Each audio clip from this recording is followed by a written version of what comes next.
Welcome to my Friday blog. আজকে হচ্ছে Friday এবং এটা হচ্ছে ঘুরতে যাওয়ার দিন। তো এই যে আমার পছন্দের চুড়িগুলো পরে একটু ঢং করছিলাম।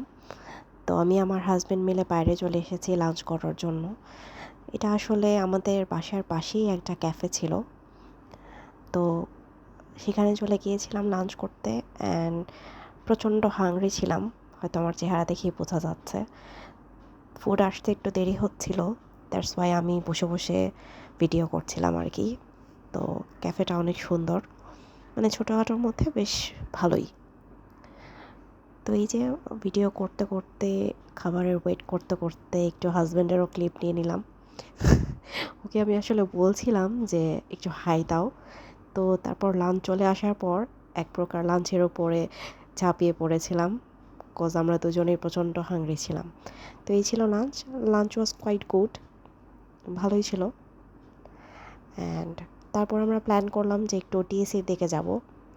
তো এই যে প্রায় তখন 4টা বাজে, তারপরও প্রচণ্ড রোদ ছিল অ্যান্ড অ্যাজ ইউজুয়াল জ্যাম। আমরা জ্যামে বসেছিলাম অ্যান্ড আমি একটু রেকর্ড করছিলাম। তো রেকর্ড করতে করতেই আসলে ভালোই লাগছিল বিকালের সময়টা। তো আমরা আসলে টিএসি পর্যন্ত না যেয়ে সরোয়ার্দী উদ্যানে নেমে গিয়েছি।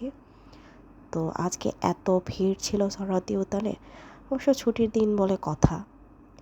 তো আমার খুব খুব ইচ্ছা করছিল যে আমি গেটের সামনেই বসে মাশরুম ফ্রাই, তারপর পেঁয়াজু বেগুনি এগুলো খাবো। তো যেহেতু লাঞ্চ করে গিয়েছিলাম তো খুব একটা খিদা ছিল না। অ্যান্ড এখানে দেখা যাচ্ছে যে এক খুবই বয়স্ক চাচি বসে কিছু মালা প্লাস কানের দুল এগুলো বিক্রি করছিল। এপাশে ভ্যানে ছিল কিছু পেইন্টিংস ক্যানভাসের উপরে, ওগুলোই আসলে দেখছিলাম আর ভিডিও ক্লিপ নিচ্ছিলাম। তো আসলে আজকে সরোয়ার্দী উদ্যানে গিয়ে একটা জিনিস বুঝলাম যে প্রকৃতির সান্নিধ্যে মানুষ খুবই কমফোর্টেবল থাকে এবং আসতেও চায় বারবার।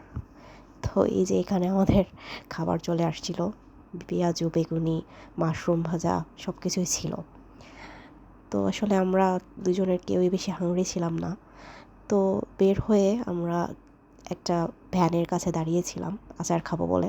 এই যে আমার হাজব্যান্ড কদবেল মাখা নিয়ে দাঁড়িয়ে আছে, সো সুইট অফ হিম। তো আমিও জাস্ট কদবেল মাখার ক্লিপটা নিতে যাচ্ছিলাম আর কি।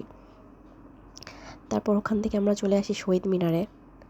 শহীদ মিনারে আজকে 2টা সমাবেশ ছিল, বেশ সুন্দর কবিতা আবৃত্তি হচ্ছিল এবং জ্বালাময় কণ্ঠে ভাষণ হচ্ছিল। তারপর আমরা ছিলাম কিছুক্ষণ শহীদ মিনারে, ওখানেও প্রচণ্ড ভিড়। তো এই তো চারিদিকে ফেরিওয়ালাদের ভিড়, আনাগোনা মানুষের, এসবই ভিডিও করছিলাম আর কি। তো তারপর ওখানে বেশ ভালোই লাগছিল বিকেলটা। এই যে বিভিন্ন সুন্দর দৃশ্য নিলাম। তো তারপর আমরা হেঁটে হেঁটে চলে গিয়েছিলাম ঢাকা ভার্সিটির ভিতরে। তো এখানে আমার মোবাইলটা আসলে কাঁপছে, কারণ আমি পুরো হাঁটার ওপর ছিলাম।